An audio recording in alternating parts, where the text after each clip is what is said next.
আসসালামু আলাইকুম প্রিয় শিক্ষার্থীরা, আজকে আমি আপনাদের সামনে আলোচনা করব এইচএসসি 2026 সালে যারা পরীক্ষা দিচ্ছেন হিসাব বিজ্ঞান দ্বিতীয় পত্র এই সাবজেক্টটা নিয়ে গাইডলাইন কিছু ক্লাস সংক্রান্ত আলোচনা করব। প্রত্যেকেই মনোযোগ দিয়ে ভিডিওটা দেখবেন এবং লাইক কমেন্ট শেয়ার করে আপনাদের মূল্যবান মতামত জানাবেন। তো শিক্ষার্থী বন্ধুরা, আমরা জানি হিসাব বিজ্ঞান আমাদের দুইটি বিভাগে পরীক্ষা অনুষ্ঠিত হয়ে ক বিভাগ এবং খ বিভাগ।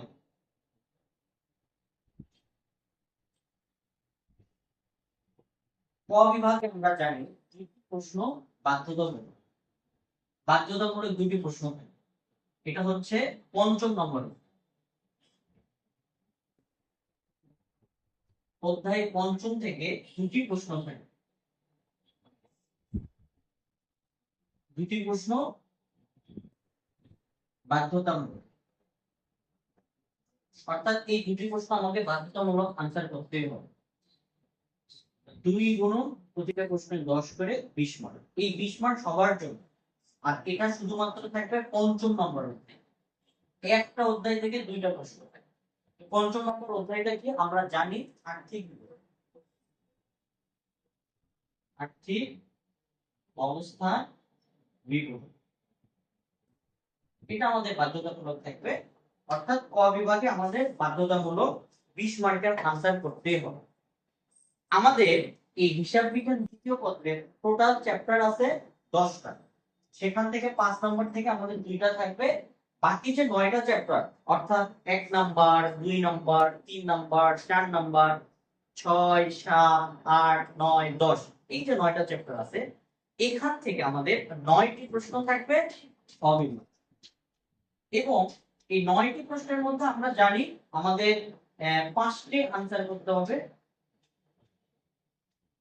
তাহলে এই 5টি আমি এই 9টা চ্যাপ্টারের মধ্য থেকে কোন চ্যাপ্টারে আমি যদি প্রস্তুতি নিই, তাহলে খুব সহজে আমি 5টি প্রশ্নের অ্যান্সার করে আসতে পারব। তো এই বিষয়টা নিয়ে আমি আপনাদের সামনে আলোচনা করব। এই যে 5টি চ্যাপ্টার, আমি 9টা চ্যাপ্টার থেকে 5টি অঙ্ক আমাকে করতে হবে, কোন অতি গুরুত্বপূর্ণ সেই বিষয়গুলো নিয়ে আলোচনা। এই 5টি চ্যাপ্টারে কেউ যদি খুব ভালোভাবে প্রস্তুতি নিয়ে থাকে, অর্থাৎ 5টি প্রশ্নের আনসার করতে যাচ্ছেন, এমন অধ্যায়গুলো আপনি ডিসাইড করতে পারছেন না, তাদেরকে নিয়ে আমি কথা বলবো। এই 5টি অঙ্ক করার জন্য আপনি বেছে নিতে পারেন 2 নম্বর। 2 নম্বরটি অধ্যায় বেছে নিতে পারেন। 2 নম্বর অধ্যায় হচ্ছে আমাদের অংশীদার অঙ্ক। অংশীদারি চ্যাপ্টার আমি সংক্ষেপে লিখবো অধ্যায়গুলোর নাম। 2 নম্বর চ্যাপ্টারটা নিতে পারেন। তারপরে আপনি 4 নম্বর অধ্যায়টা নিতে পারেন। অধ্যায় 4, অধ্যায় 4 হচ্ছে শেয়ার ইস্যু।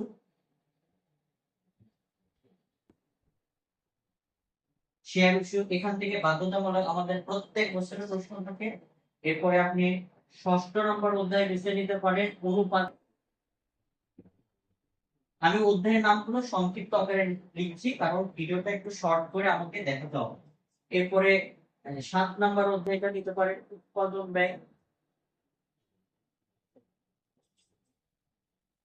8 নম্বর অধ্যায়টা নিতে পারেন, যেটাকে আমরা সংক্ষেপে বলি লিফো। তাহলে এই 5টা অধ্যায় 2 4 6 7 8, এই 5টা অধ্যায়ের উপর যদি আপনি ফুল প্রস্তুতি নেন, তাহলে অবশ্যই এই চ্যাপ্টারগুলো থেকে একটা করে প্রশ্ন থাকবে বাধ্যতামূলক। তবে এখানে অনেক সময় দেখা গিয়েছে যে 7 নম্বর চ্যাপ্টার থেকে কখনো কখনো দুটি অঙ্ক দিয়ে থাকে। তাহলে দুটি অঙ্ক যদি দিয়ে থাকে, তাহলে প্রত্যেকটা থেকে যদি একটা করে হয়, তাহলে কিন্তু 6টা প্রশ্ন অলরেডি হয়ে গেছে। তো আমরা বলবো যে আপনি ফুল এই 5টা অধ্যায়ের উপর ভালোভাবে প্রস্তুতি নেন, আপনি অনায়াসে 5টা প্রশ্নের অ্যান্সার করে আসতে পারেন। আর এখানে তো দুটি বাধ্যতামূলক করতেই হবে, বাধ্যতামূলক প্রশ্ন আমাদের আছে। তাহলে এখান থেকে 2টা, এখান থেকে 5টা, তাহলেই কিন্তু আপনি 7টা প্রশ্নের আনসার করতে পারেন। এছাড়াও এছাড়াও যারা অতিরিক্ত প্রস্তুতি নিতে চান, তাদের জন্য মানে আমাকে A+ যেন কোনোভাবে মিস না হয়, এইরকম যদি কারো চিন্তা ভাবনা থাকে, তাহলে এই 5টা চ্যাপ্টারের পাশাপাশি আপনি এই 3 নম্বর অধ্যায়টা করতে পারেন, তারপরে আপনি 9 নম্বর অধ্যায়টা করতে পারেন, 10 নম্বরটা অধ্যায় করতে পারেন, ইত্যাদি ইত্যাদি। এটা হচ্ছে অতিরিক্ত অপশনাল, কিন্তু আপনার প্রস্তুতি থাকতে হবে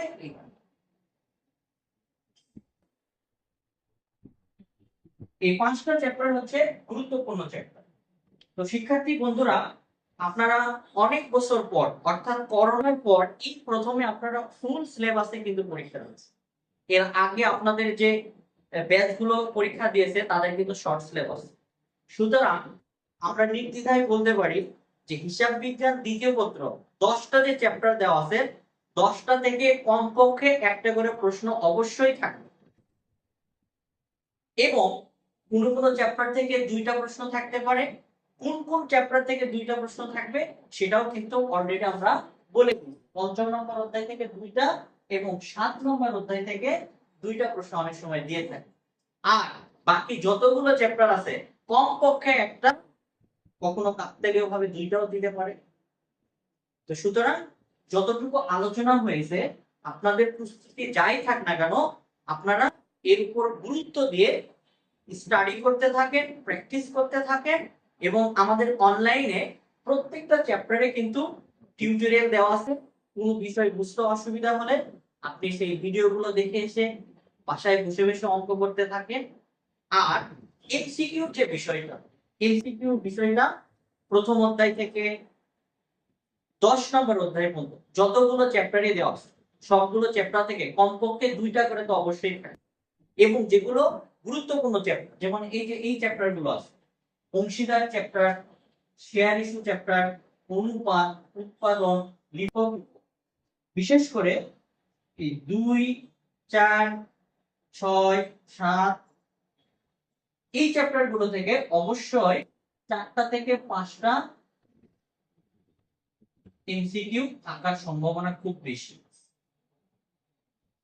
তার মধ্যে আপনি এটাকেও অ্যাড করতে পারেন, এই 5 নম্বর চ্যাপ্টারটা এখান থেকেও কিন্তু আমাদের ম্যাথ চলে আসে। ঠিক আছে? এছাড়াও যাদের প্রস্তুতি খুবই খারাপ, যে স্যার আমি অল্প সময়ে কিভাবে পাশ করে দেব, সেই বিষয়ে কিছু কথা।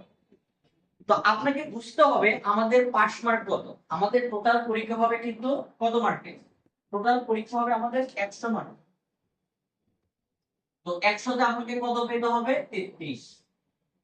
এর মধ্যে আপনাকে লিখিত 70, এই 70 এর মধ্যে আপনাকে পেতে হবে 23 মার্ক, আর এমসিকিউ 30 মার্ক, এখানে পেতে হবে আপনাকে 10 মার্ক, এই 33। তাহলে আপনি বুঝতেই পারছেন আপনাকে পাস মার্কের জন্য 70 এ 23 অবশ্যই পেতে হবে, এবং এমসিকিউ 30 এ আপনাকে 10 পেতেই হবে। তাহলে আপনি কিন্তু 33 মার্ক হয়ে যাচ্ছে। এখন আমাকে বলেন যে লিখিত আমি 23 কিভাবে পাবো? আপনি লিখিত 23 মার্ক পাওয়া কিন্তু অনেক সহজ। আমি এই কথাটা বলবো যারা পাস মার্কের জন্য আমাকে কমেন্ট করবেন তাদের জন্য আমি অ্যাডভান্স কথা বলে রাখছি। আপনি অবশ্যই সবচেয়ে সহজ চ্যাপ্টার বলতে বলা যায় অধ্যায়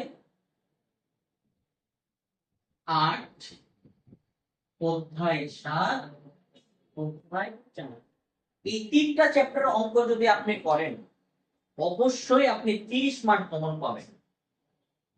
এবং যাদের মোটামুটি প্রস্তুত বা একেবারেই প্রস্তুত নেই তারা তো অবশ্যই 8, 7 এবং 4 এই 3টা চ্যাপ্টারগুলো পাস করে যাবে। এবং যে অধ্যায়গুলো অঙ্ক আপনি করতে পারবেন না সেগুলো কি করবেন, প্রত্যেকটা অধ্যায় থেকে আপনি উদাহরণগুলো দেখে যাবেন যে ঘরগুলো কিভাবে করা হয়েছে, কোন স্টেপের পরে কোন স্টেপ করা হচ্ছে। আপনি এই বিষয়গুলো দেখে গিয়ে এই ক বিভাগ থেকে শুরু করে খ বিভাগ পর্যন্ত আপনাকে যে 60টা প্রশ্নের আনসার করতে হবে, যেগুলো আপনি পারবেন সেগুলো তো অবশ্যই আগে আনসার করবেন, যেগুলো পারবেন না সেইগুলোর জন্য আমি কথা বলছি যে প্রত্যেকটা চ্যাপ্টারের অঙ্কগুলো আপনি টাচ করে আসবেন। যেমন আর্থিক বিবরণী থেকে যেহেতু বাধ্যতামূলক আমাদের 20 মার্ক, এখানে আর্থিক বিবরণে 3টা প্রশ্ন থাকবে ক, খ, গ। দুইটা প্রশ্ন 6টা, দুইটা প্রশ্ন ক খ গ থাকবে, আপনি সবগুলো একটু টাচ করে আসবেন। যেমন ধরেন আমাদের এই আর্থিক বিবরণীতে বিক্রয় সংক্রান্ত একটা লেনদেন থাকবে এখানে। তাহলে বিক্রয় থেকে কি কি কাজ হয়, বিক্রয় থেকে ক্রয় ফেরত বাদ হয়, পাট্টা বাদ হয়, এই বিষয়গুলো আপনি মনে রাখবেন। বিক্রিত পণ্যের ব্যয় বাদ হয়। তো এই কিছু কিছু বিষয়গুলো আপনি যদি মনে রেখে উপস্থাপন করে আসেন, ঘরগুলো সুন্দরভাবে আঁকান, তাহলে অঙ্ক না হলেও আপনাকে কিছু মার্ক দিবে। তাহলে কিন্তু এই দিকে আপনি পাস মার্ক হয়ে যাচ্ছে নিশ্চিত ভাবে। বাকি অধ্যায়গুলো একটু একটু টাচ করার কারণে ওখানে অল্প অল্প কিছু নাম্বার আপনি পেয়ে যাবেন। তো এতে দেখা যাবে আপনার পাস মার্কের চাইতে নাম্বারটা আরো ভালো হয়। আর একান্ত যদি না পারেন, 3টা অধ্যায় করে যাবেন, ইনশাআল্লাহ এখান থেকে আপনি পাস মার্কের আনসারটা করে আসতে পারবেন। তো আজকের ভিডিও আপনাদের অবশ্যই কাজে আসবে। আমরা পরবর্তী ফিনান্স প্রথম পত্র নিয়ে আপনাদের সামনে কথা বলবো। আমাদের চ্যানেলকে, ইউটিউব চ্যানেলকে সাবস্ক্রাইব করে রাখুন এবং ফেসবুক পেজকে ফলো দিয়ে আমাদের পাশেই থাকুন। দেখা হবে পরের ক্লাস। আল্লাহ হাফেজ।